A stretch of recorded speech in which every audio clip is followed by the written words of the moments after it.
I accept the challenge to do it.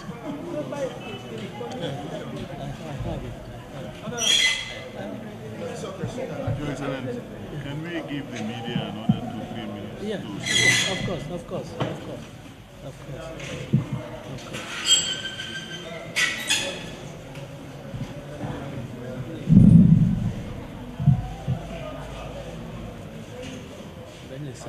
Yeah, thank you so much. Ladies and gentlemen of the press, you have another 3 minutes to settle down and set up properly. You know, you need to be online, you need to be live. So please, if you can get everything together in the next 3 minutes.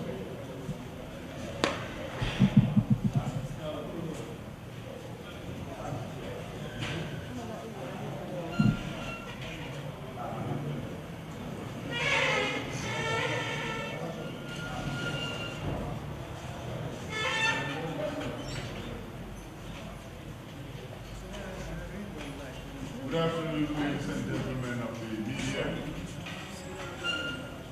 On behalf of the Secretary General, the National President, and the entire Executive Committee of the United Democratic Party, I want to wish you a very happy, prosperous, peaceful, and productive 2024. This is going to be another historic interaction between the Secretary General and the party leader, with the Gambian community as well as the media present here. Following his New Year's messages, there would be an opportunity for a question and answer session.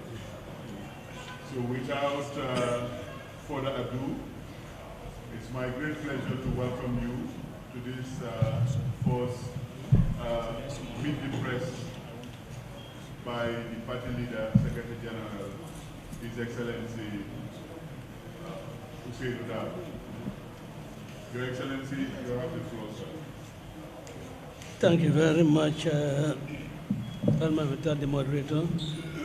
Ladies and gentlemen of the press,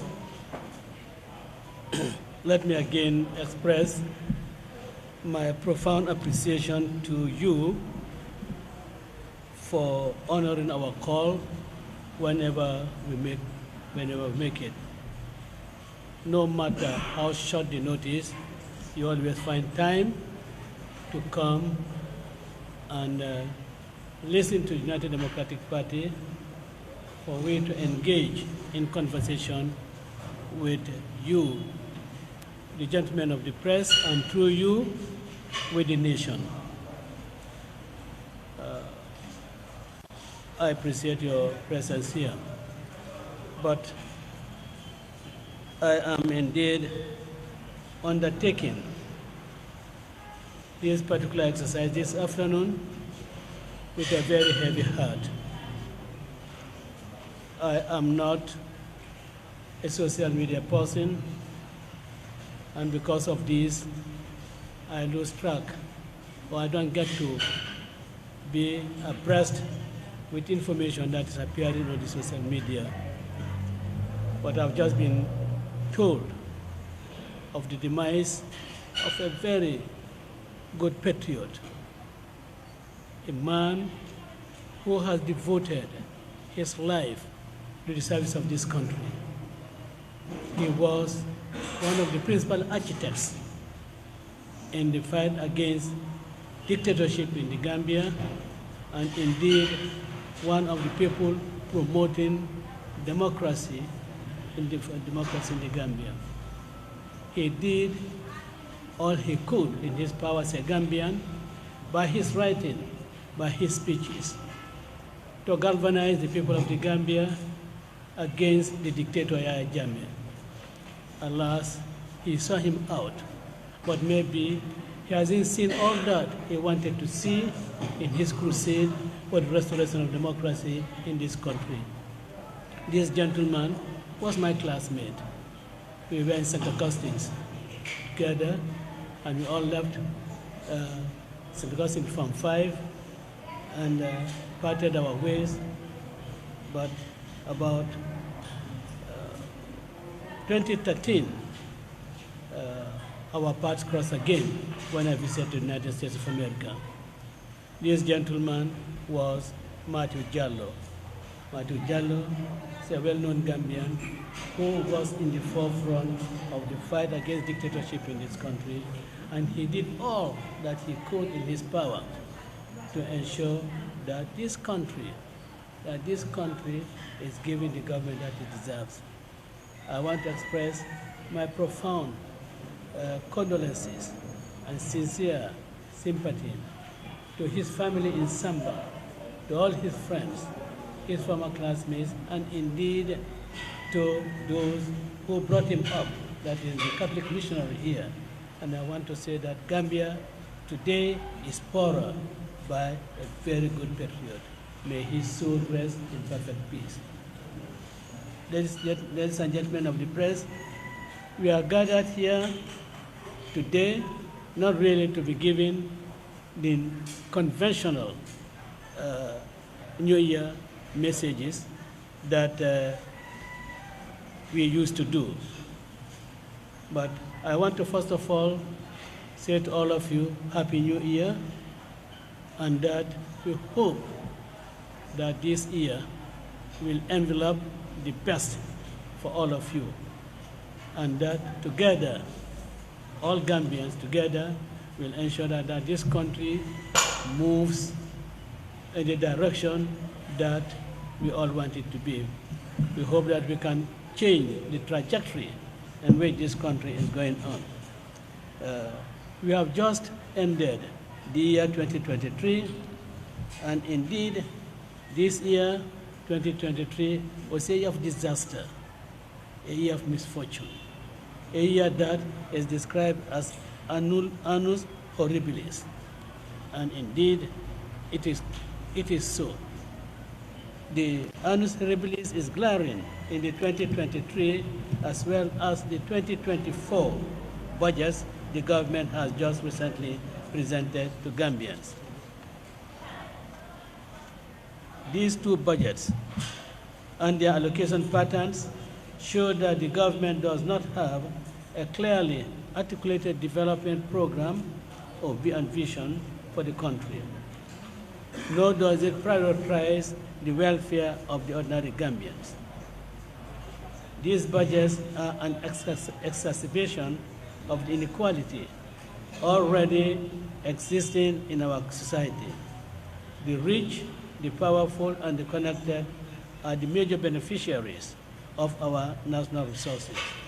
When we, I may use the communist language, lumpen proletariat, are the ones who have been missed out deliberately out of this budget.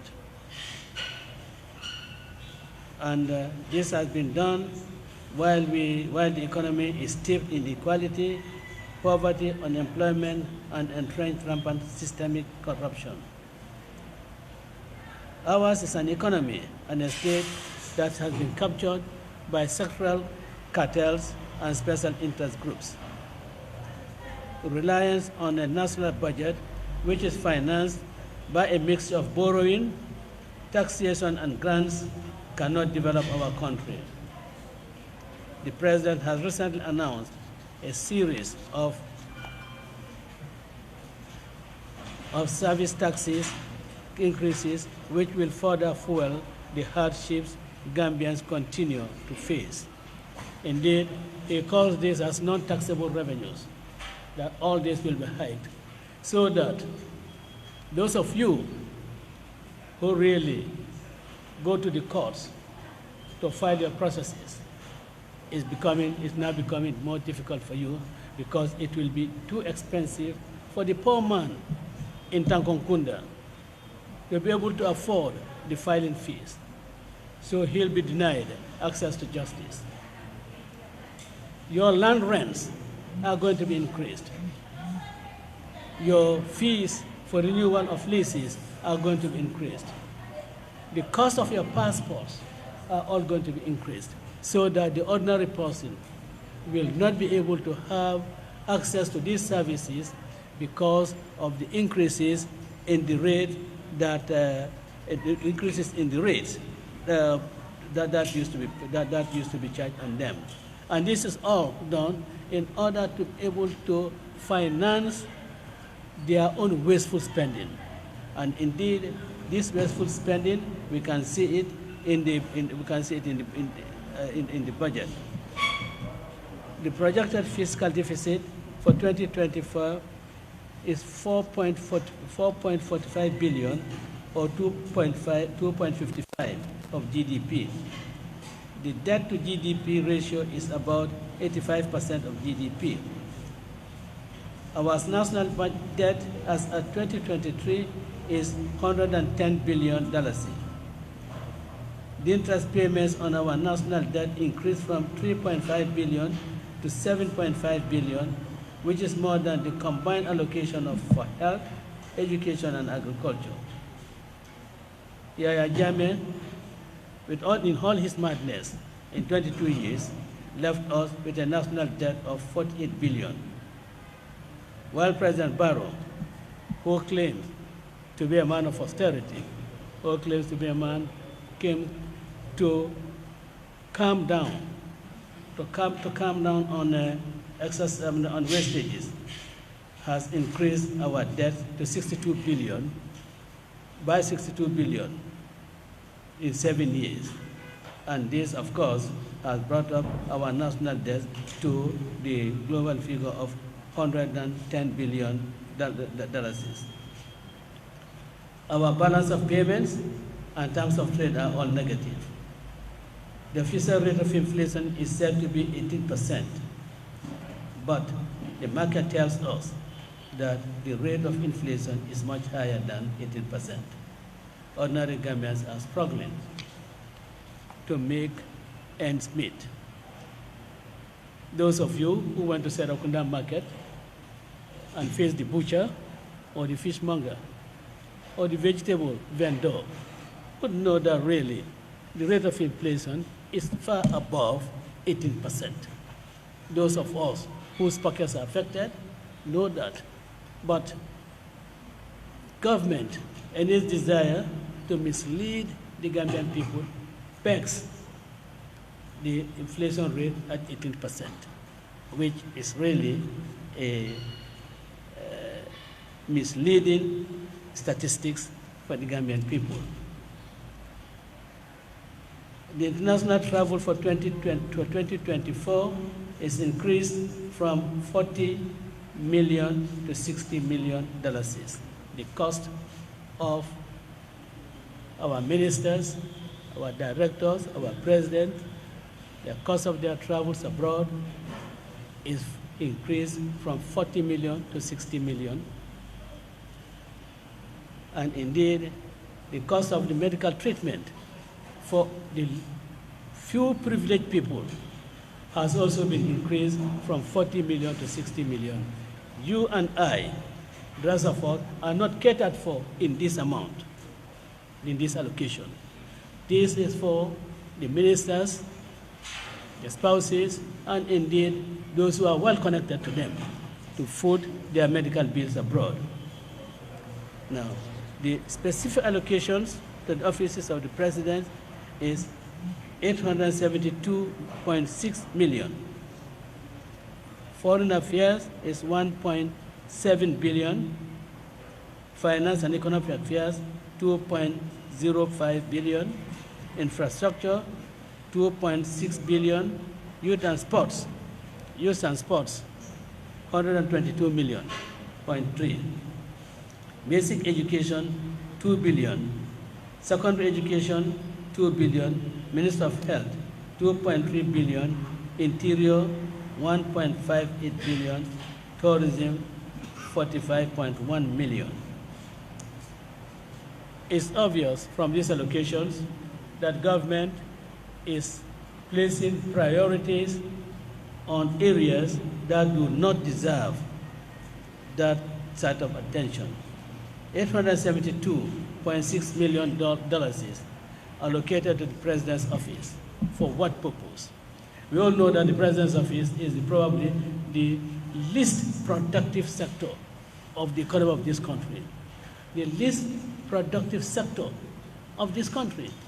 In fact, It is the sector where gossips is the center of gossips. And how can anybody in his right mind put $872.6 million to such a sector?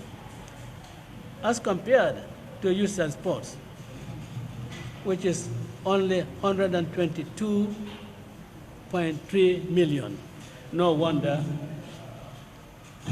the GFF is having hand in hand going around seeking donations to finance the AFCON, the AFCON campaign.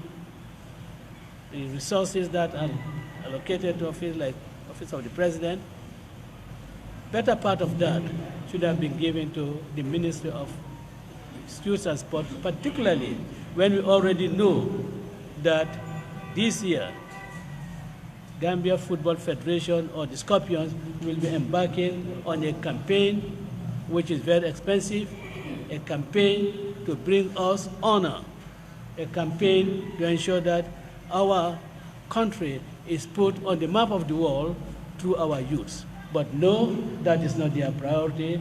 Their priority is really to put money into a sector which misuses those funds for purposes that are not for the promotion of the welfare of the people of Gambia, but for the promotion of the welfare of specific individuals.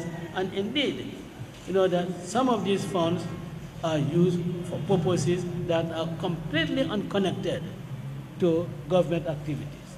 So you can see how the misallocations are, and this is what is going to make the year 2024 another year of misfortune, another year of disaster for the Gambian people.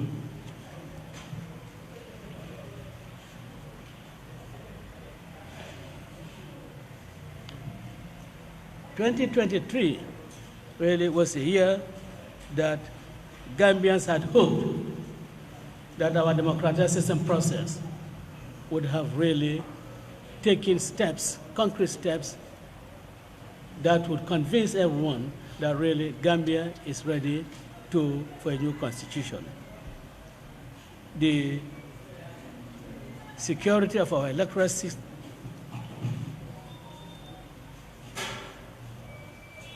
our constitution, the draft constitution, remains in coma. And which means I do not know, whether it's in the President's office or it's in the Minister of Justice, but it's in a state of coma and needs to be resuscitated.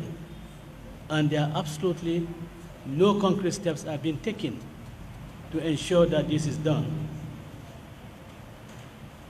And the Constitution has to be put in place so that the other legal parameters, other legal reforms can really properly follow. The Elections Act ought to have really been an appendage to the elections, to the Constitution, because the Constitution should have provided the platform, the foundation for the elections, before the Elections Act. That is also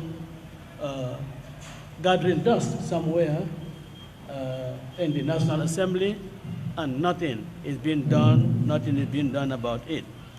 The institutional reforms that we had envisaged is certainly not taking place, and there's much talked about security sector's reform has been more of lip service than real action. Every time we are told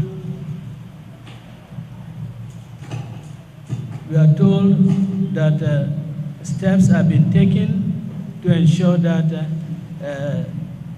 proper reform of the security sector is carried out. But none concrete step has really been taken which could convince any Gambian that this particular sector, as important as it is, has been give it the needed reform it deserves. Gentlemen of the press, I've referred to 2023 as a disaster, a year of misfortune.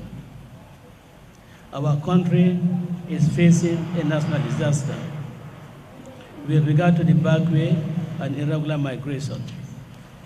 Thousands of our youth from across the country and in every community are taking the backway because they desperately need to make a decent and honest living to support their families. A national disaster should therefore be declared with a clearly articulated strategy to address the irregular migration and to create youth employment and empowerment. Few months ago, the number of Gambian youths who perished in the Mediterranean Sea due to the callous policies of this government, the number is very frightening. Khartoum, the community of Khartoum alone, registered 27 young people who lost their lives just for 1 hour. Yambur registered 41 youths, and Bakau registered 21 youths who lost their lives. These are just examples taken from 3 communities. We had disasters in the Yomi, taken from Yomi, in other parts of the country. And indeed, all these young people have lost hope in the country. They have thought that with the change of government, their condition would be improved, that employment would be created, if not direct employment by the government, but then conditions would be created which will really make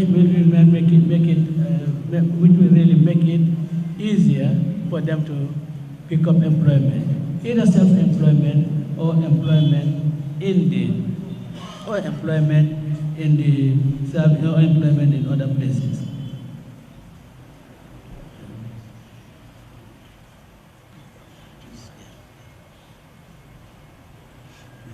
And with regards to the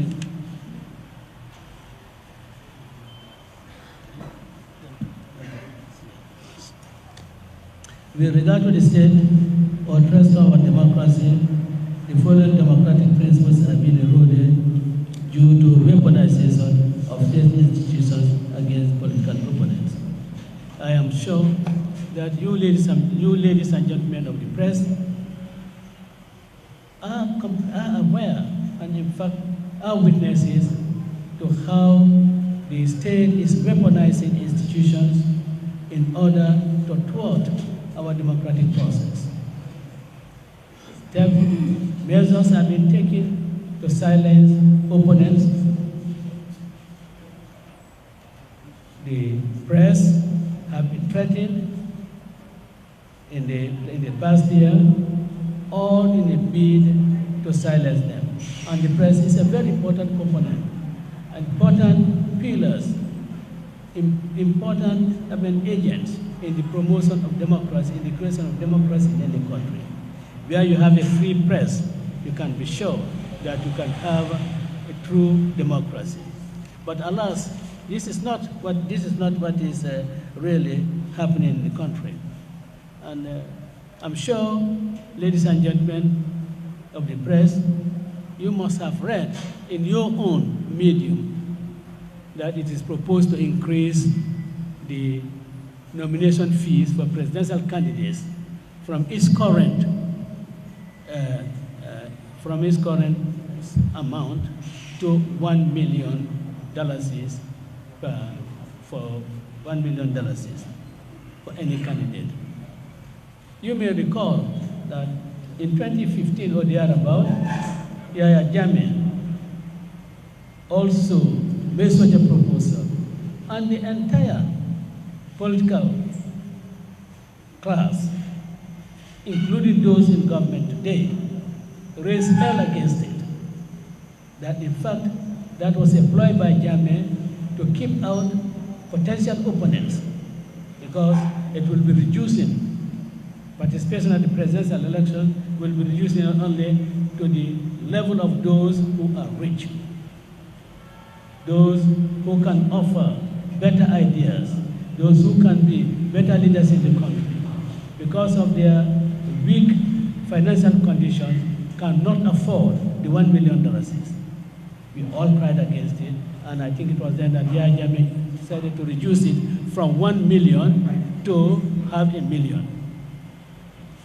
This government that has said it wants to ensure that there's true democracy, this government that says that all those legislations by Jammeh were anti-democratic, were only measures to muzzle the growth of political power or to give opportunity to other political parties or other political contenders to seek for the office of the president, can now turn around and really want to implement such a measure that is an antithesis of what really this government has stood for. It's also a sign or a step towards Muslim democracy, towards curtailing the ability of Gambians to really partake in presidential elections. Gentlemen of the press, you can be sure that when I condemn this, I'm not doing so for UDP, because UDP has the money to pay $1 million for its candidates. So it's not for us. It's for others who really are not in a position to do so. The independent candidates who may not be in a position to do so. You cannot just shut them out because you feel that the only way you can advance democratization, and when I say D, it's DE. It's DE, democratization, you know, not democratization, but you really want to, backslide our democracy into a situation that really, that's really not within the contemplation of the Gambian people. There is lack of respect for the rule of law by the government.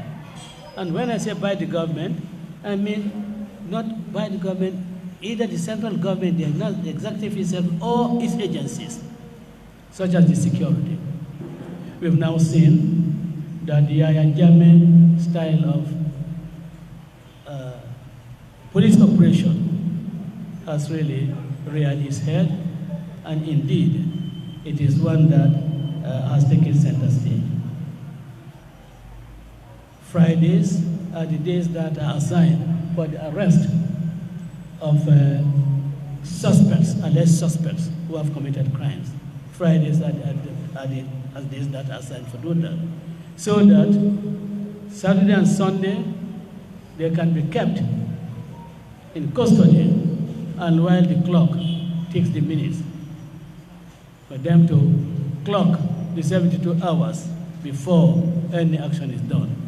That was the Jammeh style of doing things.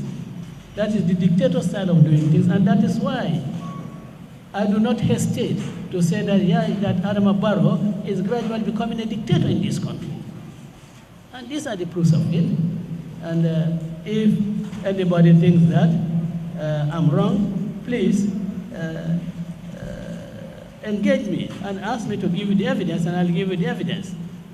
Yeah, Barrow is gradually becoming a dictator in this country. The diversity, equity, and inclusion are essential democratic principles that aim to promote fairness, equal opportunities, and respect for all individuals, regardless of their background or identity and perspectives. These principles are about creating a more just and inclusive society. The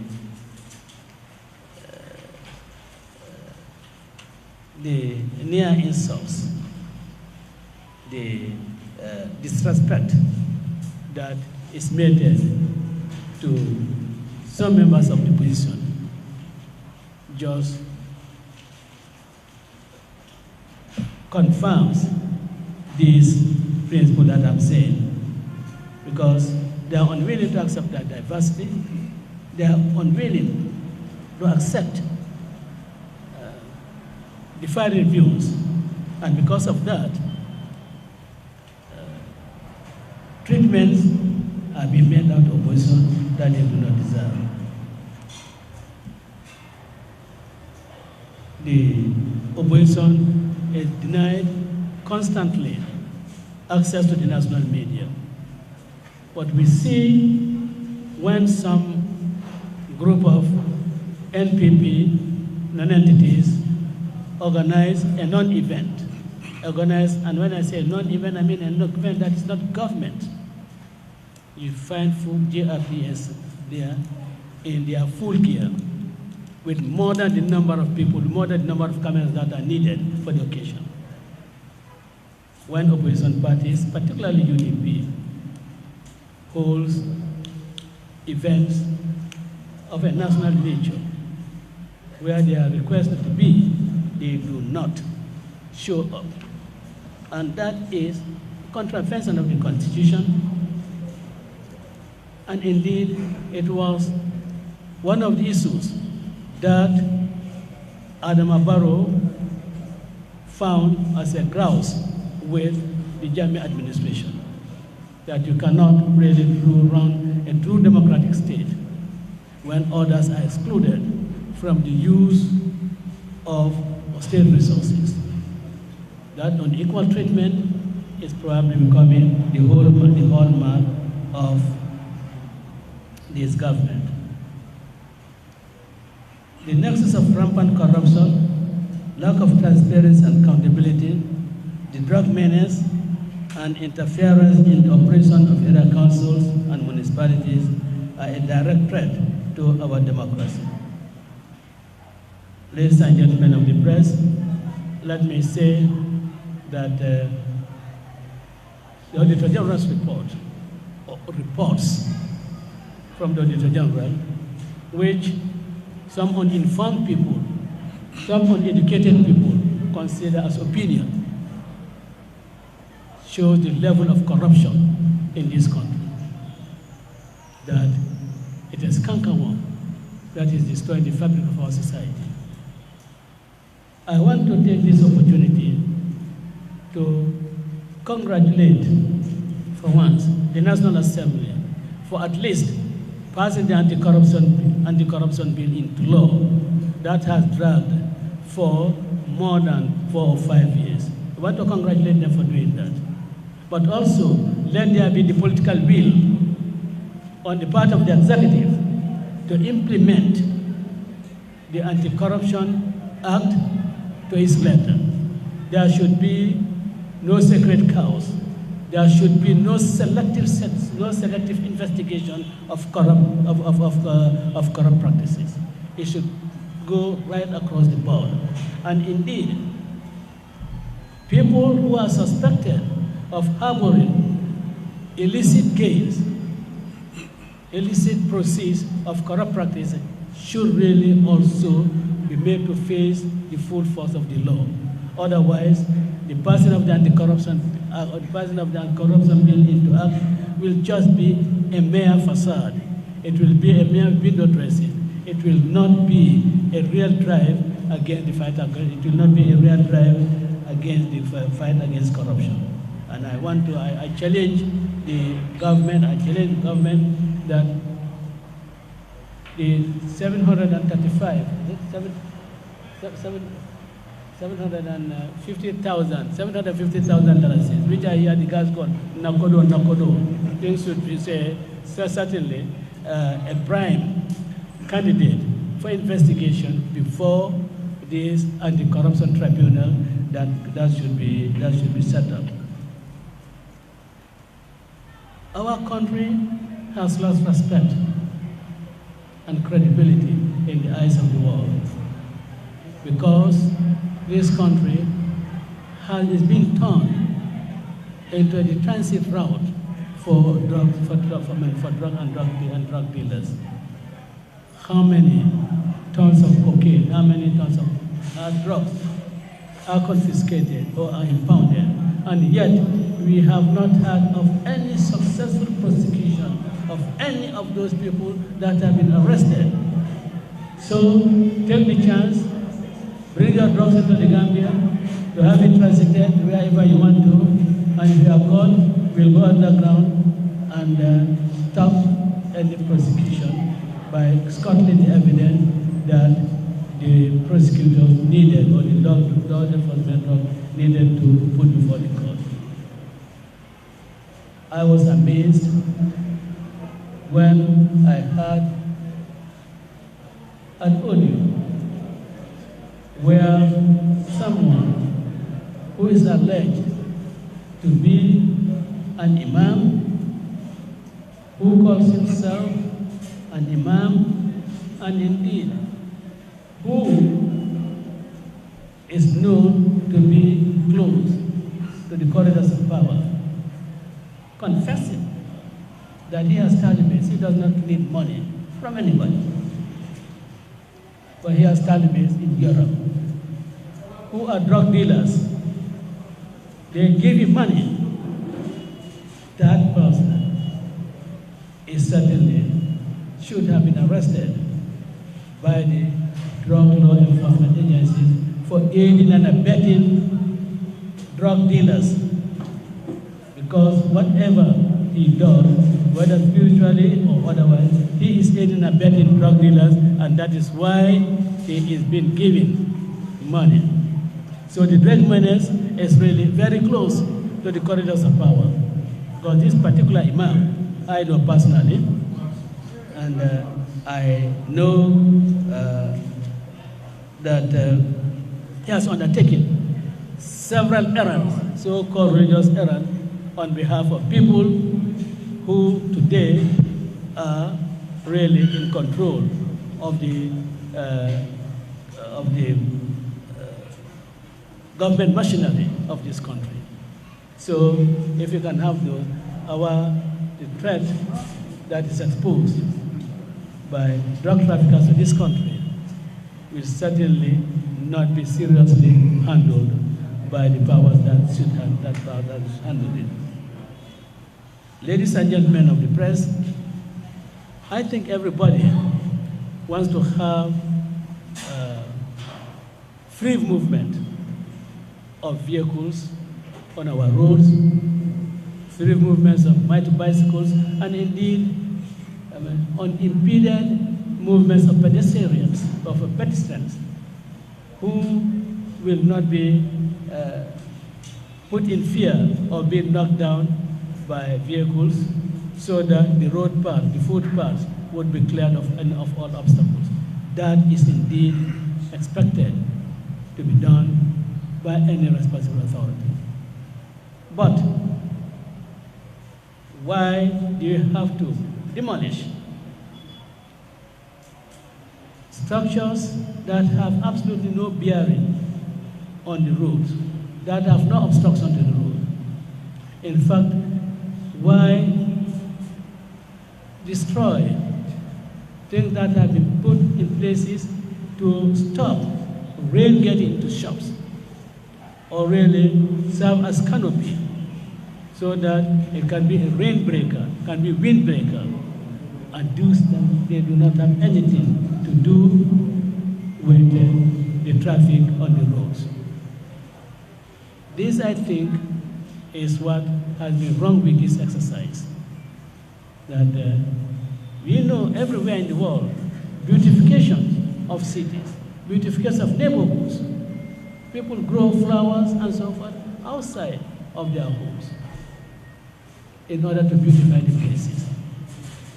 I am yet to be educated, but I have not seen anywhere in the Fiscal Plan and Development Act that says that you cannot really beautify the frontage of your property. I have not seen it, although I heard someone say that you have to get a permit for it.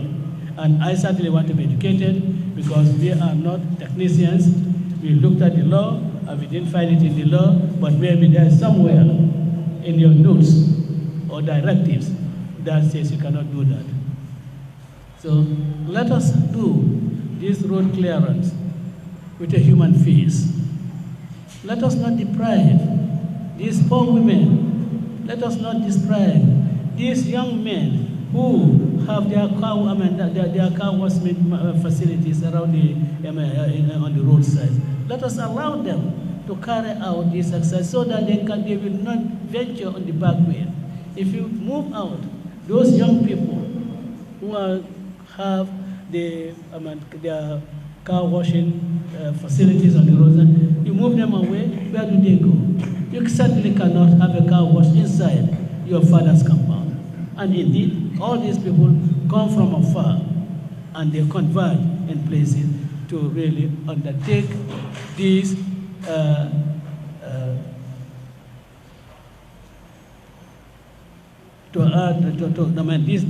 to carry out these decent earning activities so that they can live a decent life, an honorable life, a life that is free of criminality, a life that will not really spur them to go and find greener pasture elsewhere.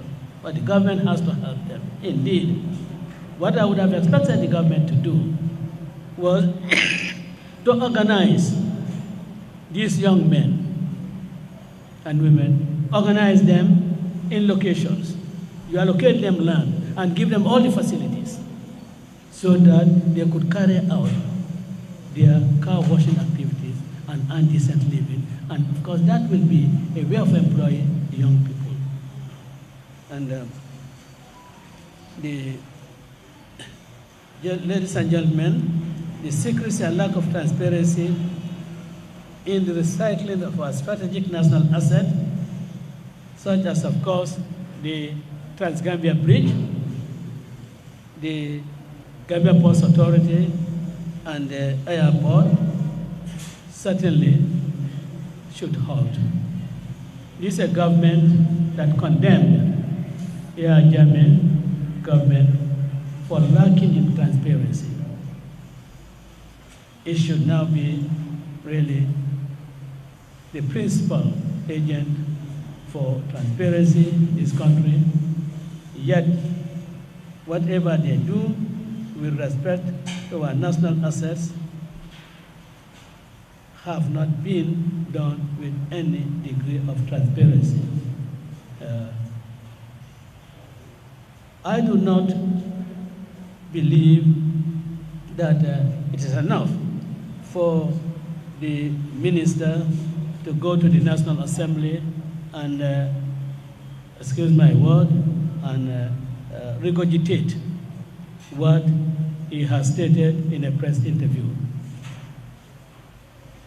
Documentary evidence should be made available to lawmakers so that they can really examine the documents and say whether or not what was being done was in the best interest of the country, and that the giving away of this asset will not in fact compromise our national security, because every aspect, all these institutions, the Gambia Ports Authority, the airport, their operations have national security elements.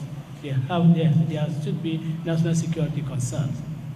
You cannot really give our airport to people who really are not responsible for managing the security affairs of this country, and who only interest in those assets are really the profits that they can make. Ladies and gentlemen of the press, this year is not going to be different from the year 2024, 2023. This year probably will be worse than 2023, because this government has taken it upon itself not to care for what people say. This government that prides itself to say that we have the power, we have the authority to do what we want to do, and we will do it. A government that says nobody can stop us from doing what we want to do has nothing in store for you but misfortune and disaster. Because they will be reckless in their thinking, they will be reckless in their actions, believing that nobody on the surface of this earth can really stop them from doing what they want to do. A government that you elected, a government to whom you ceded your power, your sovereignty, and asked them to be your agents in the exercise of your delegated power, can turn around to you and tell you, I am as powerful as Jammeh, in fact, more powerful than Yahya Jammeh, because apart from all the security apparatuses that Yahya Jammeh had, I also have the economic. Such a government certainly will do things without regard to you, without regard to your views. And indeed, we have seen it happen in the way that they have treated the area council, the municipalities. And indeed, that is what this government will continue to do to stifle the aspirations of the Gambian people, to stifle the wishes and desires of the Gambian people, and all that in order to self-perpetuate. But I think all of us should really commence our drive, should now commence our efforts, serious efforts, to terminating this government's existence in 2026. It must start now, and we cannot postpone it. We cannot wait until 2026 and start on that exercise. It has to be done now. Ladies and gentlemen of the press, I thank you for your attention, and I hope my ramblings make any sense to you. Thank you very much.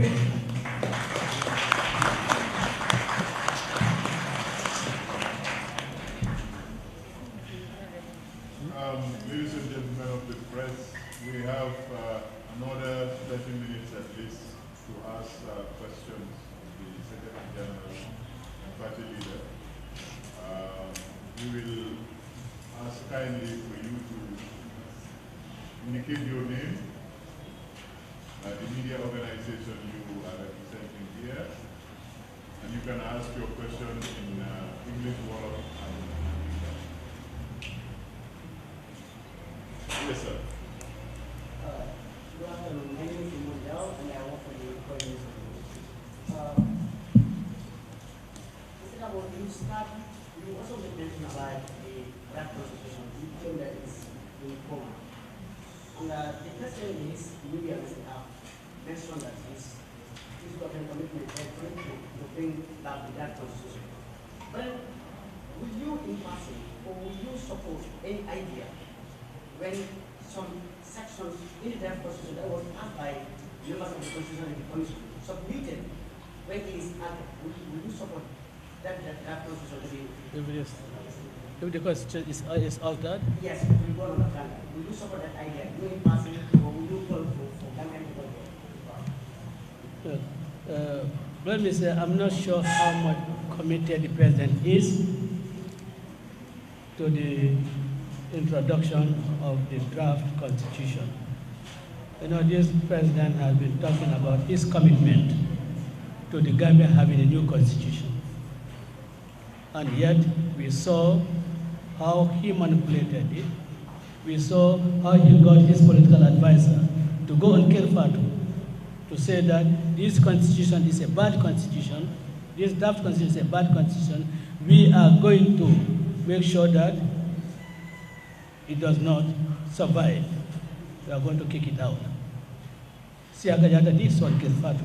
And he was speaking with full authority and with President Adamabaro in the knowledge of it. He was never reprimanded. So that shows that, you know, when they talk of having a new constitution, it's just mere lip service. It's not something that they really mean. And when the constitution got into the National Assembly, the entire UDP membership in the National Assembly voted for it. Barrow, his political allies in the National Assembly all voted against it and defeated the Constitution. And prior to that, I, on the eve of the introduction of that Constitution in the National Assembly, I went on air, appealed to everybody, appealed to members of the National Assembly to really vote for this Constitution, because this was what we had promised to the Gambian people. We had been yearning for electoral reform. We have been yearning for reforms of our institutions, of our laws. And the fundamental law that will provide the foundation for that, we must provide with that law, we must really make sure that it passes the National Assembly. We have been committed, and we continue to be committed to having a new constitution for the Gambia. But we will not accept, I have made this clear once, not twice, even the national facilitators. I made it quite clear to them that not a single section of that draft constitution must be omitted from it when it comes to National Assembly. It has to come to the National Assembly, and whatever changes are going to take place will take place in the National Assembly, but we are not accepting any changes by the government or any other person outside of the National Assembly. If they do, we will vote against it. We want the constitution that the Gambian people were sensitized on. The constitution, the draft on which we spent $116 million, let it come to the National Assembly. And in the National Assembly, then whatever negotiations you want will be done by our elected representatives, not few members of the executive who to sit outside and then come with a draft. We will not accept it. I made that clear, and I'm not ashamed to really make that statement. I'll continue to make that statement. Yes.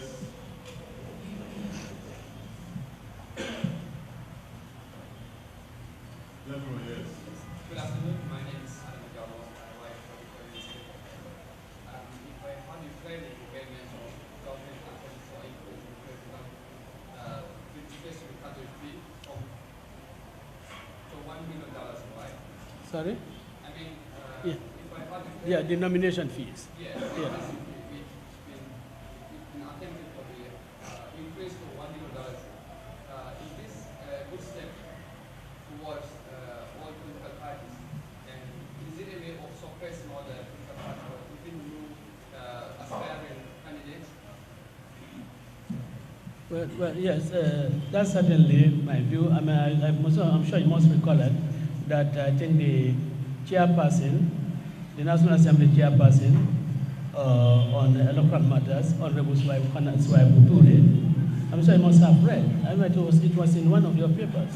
You must have read that that is the recommendation of their committee to hike the nomination fees to $1 million. I'm saying that it's a threat to our democracy, that is scuttling, the right of individuals who might want to contest as presidential candidates. You are depriving them of the opportunity to really contest, because an independent candidate, maybe he may have some financiers, but what are the number of political parties I see on the register with the IEC? Yeah? If, in addition to those ones, you have individual members who might want to contest as independent candidates, and you charge them $1 million, really, you really want to shut out the door to those people. And I think that is one of the threats to our democracy, that you cannot really confine the ability to contest presidential election to only the people who are rich. And I've said that, and we are not rich, but I've said that the United Democratic Party will not be a party that will be caught by this figure. We are in a position, we will be able to pay it, we are in a position to pay, and we will be able to pay. But what about others who might be very good candidates, but then do not have $1 million, or if they take $1 million in out of their campaign funds, it will really hamper their ability to carry out good and effective campaign. What amount do you suggest would be favorable for any aspiring candidates? But I must be honest with you to say that the current, I think it's $10,000.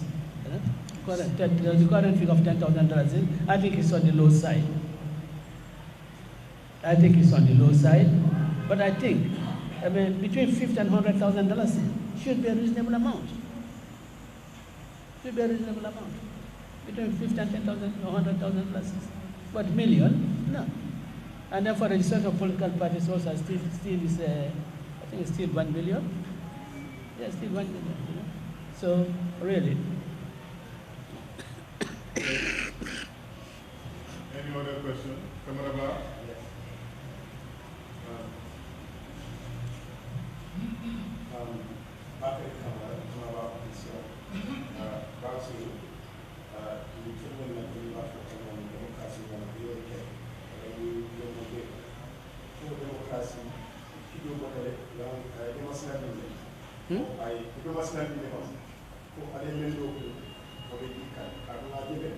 One of your supporters, Nelson Dakar, President Adam Barukan, I am confident because IDP Kitamoti, made police escort there, IDP Kitamoti, made drawers on there, and police sisters. It's a IDP that involved in politics. This was in fact I mean, you know, one of the people, we put 1 million over the last time at your account, but that's the only cap. I laugh at your account. We didn't do a elimination of that. And don't try to finance the scope. Banco do political patio. Masakula from the Kuro Kafu money. Please, you never cut somebody else. So they don't need that for me. Well, yeah, really, what do come do where I'll come for your political a bambu ntebe tembomento nasezo tembomento mamira nyanto dol jabila so ngamira the other people zobula mo dolie pour avoir bare ñena mto même maman qui inspecteur ko bare même to wala ngam civil servant public servant e mañane dabula le political. Well, that's all simem fono elo simem fono elo karola mohamonak itala ajube itala ba ajube la inila conscience tema wada be ke ka fo silam fo silate mampare inspector general police engage la on mampare fem fala ma wodo maybe ata yala ko ke su wala kono do ya wanya ba bitu sabula wonya for about this $1 million. Among a court may have got lotale, could a man have a mirror on cono. Fast Kefa Manyan Kella. But the Bakumas like a visa and Kafka Manyan Kella, the Bakulako, Neatara Kafrobe Kella, nomination feast. Kabu Wulta Lulkata Wulkeme, Namera war is fair enough. But million killing, more like ya jamana jamanola ngole kumboni ya jamanola ko alafto posinola alafto le mantora la alafto le notela say tel ko be change of government kala or change of system ngaya non ka ko banko sitamano al halolla memu mol nyabo koti nini nata funti wo jamano kono asike moye tafula kija fara kode bara asike moye ke jakal kode ka foko fokunun men jaw yata ya jamela jamano la wonyata nyenya la bi jamano ko tan wonyata sanya kala mole kono filta kode bare quand même fo pour man sakunda ma ko roke political parties la dunia la do tabe jeto le fa namere ka jibere at the polls, the margin percentage men sort of. Yake was a candy, is a Yanta men sort of as is a determined no. Maybe near last local government election or Niata, your rate water. I mean, you depend on the Sala, the Nate Bakilabao, and the Langa Mod Beda, Wilton, so I'm going to tell you. bari Bishop Telewa Jensen mi al ka ko chairman o lomu IEC mo haklima ba mo lo mayanon ka ko IEC abata man dikan tiling ni to nyakono men ka nyanta political party ol tema ka sabatindi men nyanta man sakunda ni political party ol tema ka sabatindi wo ala report o da men submit to the National Assembly I mentioned it when ka ko men sakunda nyanta le Democracy Fund ka Democracy Fund londi mayanon ka political party be banko kam ici itanding sofno jeeto naatra kafo ko be conditional mel lala e be sartol mel lala ni o sarto timmandi e fana si itanding sofno jeeto ici ila kajol tamani no in fact ni constitutional review commission on men lo da te ya nyine karo ke no tate la nyine karo ko no commence ko na nyante la kabulo dum kabulo ke on kodo political parties nol kodo jamal d'accord tak well at least la bo UDP d'accord ka ka nyata kala dem bare Stefan na be kala fam kana ko di choro sota ya fa ko yace kota UDP affiliate to $50,000 ya fenke no UDP la biro be min dole ya ba le la loi ya jo direct wo is all funding the activities of the political party kadu ko natra kam ke sab la nyina kam ko nga ko do nyita ngadu ni bulu you know maybe party national do di ma wasa e mantiling ista ko ta ko do nyita ma banna party on ya ko kam ko laftale 5 computers la be men distribute to our bureaus ya order ya sabajeto lafta nyini mais ano kaf ko do ko choros na tambul adu nyimu ko ma yan kam ko ma sakunda nyandale ayamira barbawo nak ngamira nyinyi la kawo ko nga nyonko do di la be jorande di la jawla buraye kele ita di tozan nagala ba yuri bi masukuna ni tan nata jeto asilo nyen pat mo bes di la ngawo ko democracy fund del ba lod la le pour political parties yol meya sardos timmandi fund it can benefit from it. Yes, sir. Gentleman in white shirt.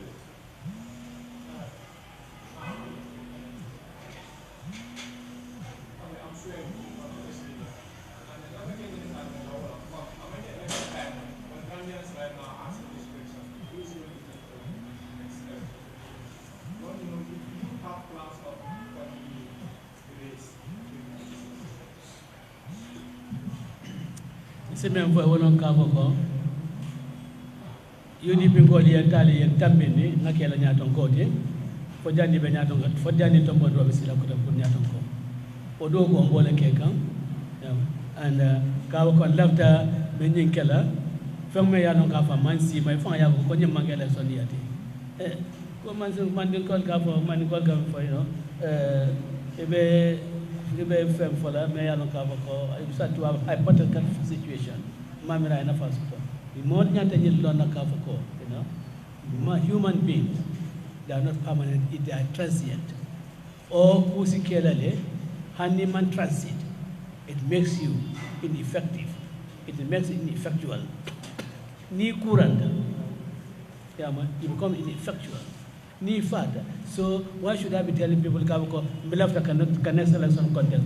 Demalo for Janis in the better Lajato. I think those are futile from God. Memo code Kabako do member would be as left the party, Modo going back at I don't be content la coke and about Bambule. The content coke. Sama member Kala Sama for election of 5 on election. Number 2, the election was it. You maybe done. You never announced that. Remember, UDP la candidate. Yeah? So we wait for that. You know? In the meantime, I'm campaigning for people to join UDP.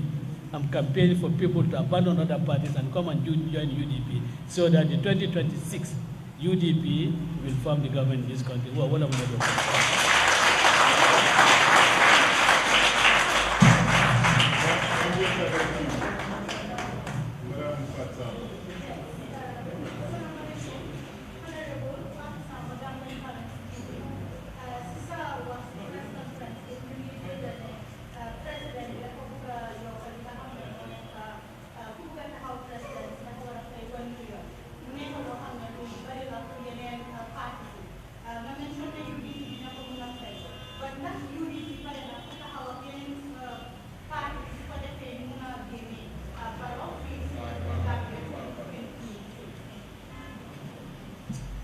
Just a little rectification for you. And I don't turn to the gentleman Jao, and I still get fourth like on a layer. The National Assembly Self-Committee on Electoral Matters, the proposal is a recommendation. I hope that it will not be endorsed by the rest of the members of the National Assembly. Nebune President Adam Barrow, Moko propose, Wamane President Adam Barrow propose, Moko propose. Why not? Munge proposals yoyu, munge held Jamano President Adam Barrow. President Adam Barrow Minga Hamne, more Tahawam. In 2016, in fact 2015, we spoke on UDP. Bokaraji Wahane, Yaya Jame, Nim increase nomination fees from 10,000 to 1 million was unrealistic. It was all done pour muna newal dole other political parties or handling opportunity for you muna participate in the presidential elections. When it's jamano now, Lord Warda am the Hena, the Maiwane, and a moment I'm going to halate no, near Warda am, why not there's not the negative you approve ko. The man na hamnane opposition elements in your dank oppose. Why is you any young soon approve it? But the hamne, the Adama Barrow, Bokana Chitogabi. So the National Assembly be run, Puriaka Kufu. So they like the Lola. Why Purboka Yen political parties now in 2006, Fana is too early for the work about alliances. Manlima for mine, every political parties, they can come sabopane, Muna win elections on my own. I think so. Every political party, then go guy up. Why not? Lord Wartata not ne domuna boka Kenya. Puru gain boka fight an election. We have always been open to alliances, and if again in 2006 we find it necessary to go into an alliance, certainly never help. Because Mbolo more gonna am dole than individual living. So Lord Dr. Bobla for just a question. Yes. Okay, good afternoon. I'm Dr. Babet from Department of you talk about UDP stand funds on rejecting draft constitution. The bill is brought before National Assembly and changes are made outside the National Assembly. Knowing that some members who participated in voting against this constitution are still in the National Assembly. Are you confident that if any changes that, as you suggested, to be made in the Parliament, are you confident that these honorable members will do justice in terms of making amendments in this constitution that is considered to be important? And I don't understand the. I mean, you said that someone asked you here a question that Barrow said the constitution will be bring back. You said if there is amendment or changes to be made, UDP stand firm, it will be done in the National Assembly. And if it is done outside the National Assembly, you will instruct members of the UDP to vote against, and you will advocate for people to vote against it. My question is now, are you confident that bringing it back to the National Assembly for the necessary changes to be made will be done according to how we feel it? Assembly without any changes. Changes to be made in the National Assembly, I think, will be determined by the members of the National Assembly. I cannot sit here and make a commitment for them. They are the ones who are going to look at that law, and they are the ones who will really decide whether or not they want to effect any amendments to it or not. So I cannot really make any commitment to say that they will really make changes to it, because I do not sit in the National Assembly. But what I say is that, the reasonable expectation of the Gambian people, our party will always stand for that in the National Assembly when it comes to passing of any legislation, including the Constitution of the Gambia. That they will do justice to those necessary changes. Well, this is what I'm saying, that I do not want to make any commitment on them. And I would expect that the members of the National Assembly are in the National Assembly to really attend to the affairs of the Gambian people dispassionately. They are in the National Assembly ready to do justice to whatever is brought before them. And that is what I expect them to do. But I cannot tell you that this is what they will do. Because if they decide to do something that you probably think has been the monumental injustice to that constitution, then I would have been proved wrong. So I think, let's leave it go to the National Assembly, and if any changes are going to be done, let it be done in National Assembly. And if the National Assembly feels that there should be no changes, then let the bill be passed, and we go to a referendum. Any more questions? Mr. Dadaso wanted to ask a question of the party leader. So. Assalamu alaikum. You party leader Controller and executive will really done. Many press conference to be because my question better listen on the fact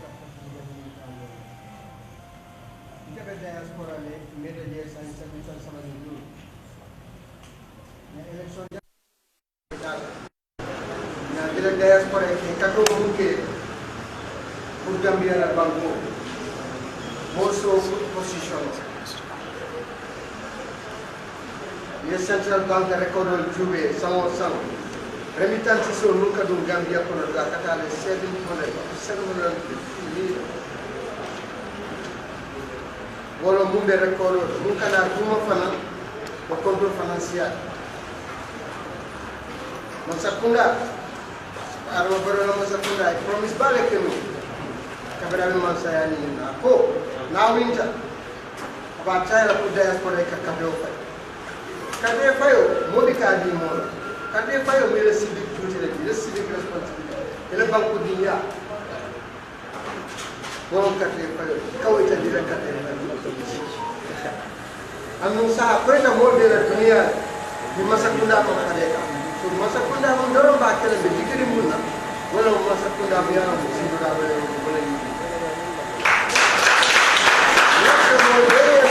is very important because in America, at France, at Germany, Belo, the Kavala Kumo, what in the Korobita, the National Bita, the General Banco, the American President, the Blackula, the Nasi, the Carimo, the Campino, I'm unfair. But a woman cannot put us for one. The left of money in Kala, party leader, after I was here. Kurata Samu, Nick Arayake, and no other Kerala, 2026, UDP must be left I will answer because more than a lot of country, Nimur Gabi for the ground. I tell you on a plan, put us for Pur Nim UDP must put us Sita. Kapu loda UDP and diaspora man, but it can bring a moment to you. Lafdal on another season, or a UDP must have put that season. The winner for a diaspora. Besides your panel, with a Lampula, with a Willa and the walk and a local Lampo Benjato and Dinari. But in the done in the developer, Mojamaki blew to the side. Come back, Mune Benya Apono. Being left at the party there after moving them for the Apono. For next election, it will be no question of that.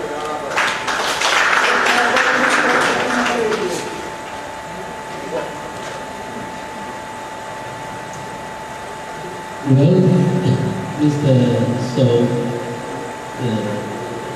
now I have a question. I can find out that UDP, kami ada melakukan UDP mengkoordinasi to expect the franchise to the Gambians in the diaspora, and because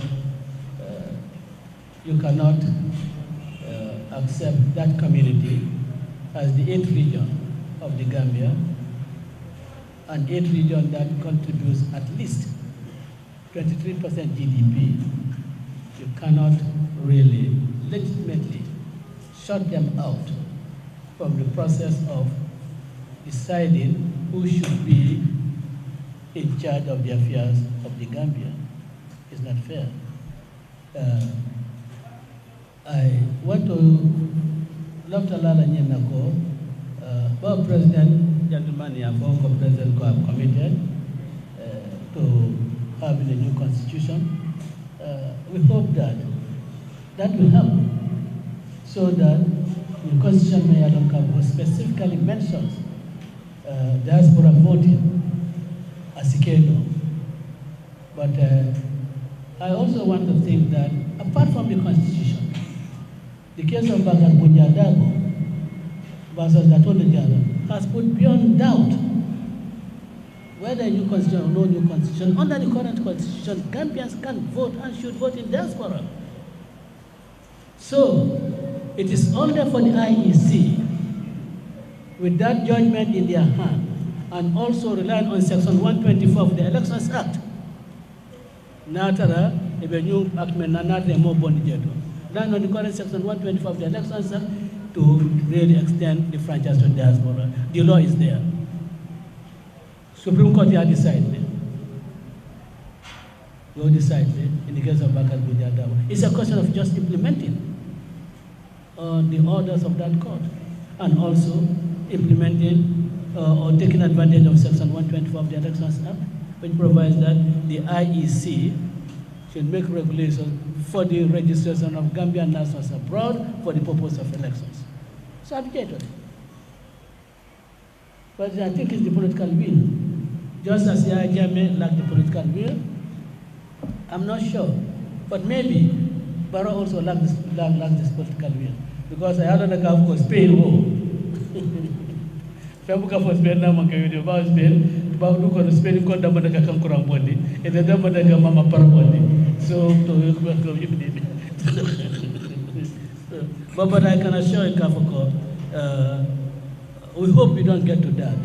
But even if you do, and there is problem of having the constitutional provision, I think we can rely on other laws other than the Constitution to ensure that the people of the diaspora, they are enfranchised so that they can really vote at the presidential election. What for me, when we some deep thinking is by the elections to the National Assembly. When you have 53, so far when you have 53 constituencies, and this may likely increase to, maybe 60 or 63, it may likely do so. Whether you can have the ballot boxes for all those 53 constituencies in the diaspora to vote, that is about, for the presidential kind, there's absolutely, for me, there's absolutely no problem. We should have done so long ago. In fact, if Bishop Terewa Johnson was alive, it would have been done in Yajame's time. I have no doubt about that. Because he had determination, he had the idea, and he was willing to do so. And he was willing to tap resources to fund the registration of Gambians in diaspora. He was so willing.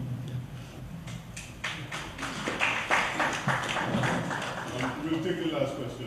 Gentleman in the Adidas t-shirt. Good afternoon, Honorable Dabo. In his New Year message, the President in his New Year message, he mentioned many things that the country has gone through here. Among many things, except for corruption, which he barely mentioned in his speech. Corruption being one of the enemies of our country at this stage, how disappointed is your party seeing that the government hasn't done enough fight against corruption? I think I have said that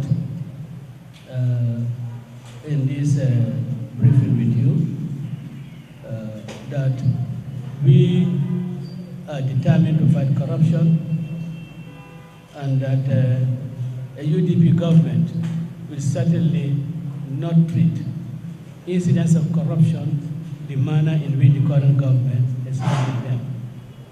In fact, I had on various occasions challenged the government to use the anti-corruption law that was in the statute book that was passed in 2012. It may have its deficiencies, but that notwithstanding, there is a law, and it's for you to really implement that law. Take the necessary action if you are really serious in fighting corruption. Take all the necessary steps so that people will see that you are really serious with fighting against corruption. You don't have to say that I have to wait for the anti-corruption bill that before national to pass. When you already have one, and you are repealing that, the 2012 legislation, by the current legislation. And indeed, my take on his, I don't think it's a mistake. It's not accidental. I think it's deliberate, you know, for his omission, deliberate omission, not to mention the fight against corruption or the anti-corruption bill. I think it was deliberate, and that is why I said while I applaud the National Assembly member for passing the legislation, I hope there will be the political will to really see to its implementation. So, since you notice that the president himself has not has not mentioned it, he's not given any priority. So let us see what he does after the National Assembly have done their job, what he does with the anti-corruption bill.